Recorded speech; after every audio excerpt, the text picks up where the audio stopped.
And I think that what we all need to be reminded of is the symbolism of his presidency. It wasn't just about race, it was also about the way you show up as a leader. You know, it's not just the color of our leaders, but the character of our leaders, and how they show up in the world and the responsibility that they take to use their platforms in a mature, wise way.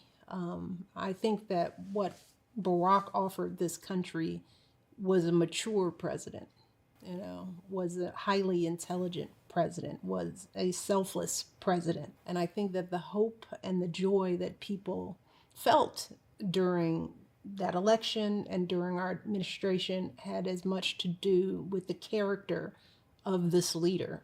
I think we need to be reminded of that. And I think all of us, as we vote and we think about, how we want to engage in this democracy, that it isn't just an us or them. It's not about color or religion. It's about the core of the people who live in that house, because it's a powerful position. And I am so proud of how my husband showed up in that role, how he shows up every day. And I think he made this country proud in a very unique way. So hopefully we're reminded of that, not because of him, but who we want to see occupy that seat in the years to come. What kind of person we want to see in that role. Over the last 10 years, we have been working with young leaders through the foundation's programs, not just here in Chicago, not just here in the US, but around the world.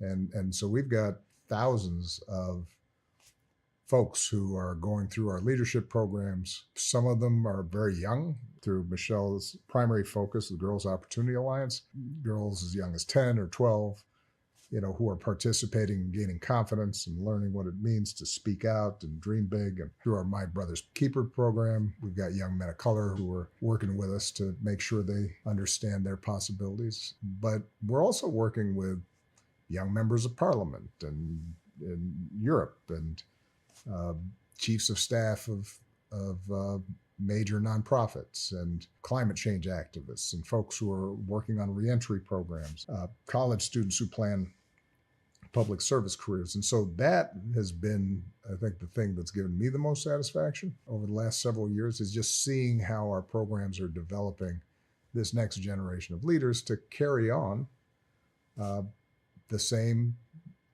fights, the same struggles, the same insistence that if we work together and we bridge our divisions, we can solve a lot of the issues that make life tougher on people than it should. And we can open up more possibilities and more opportunity for people.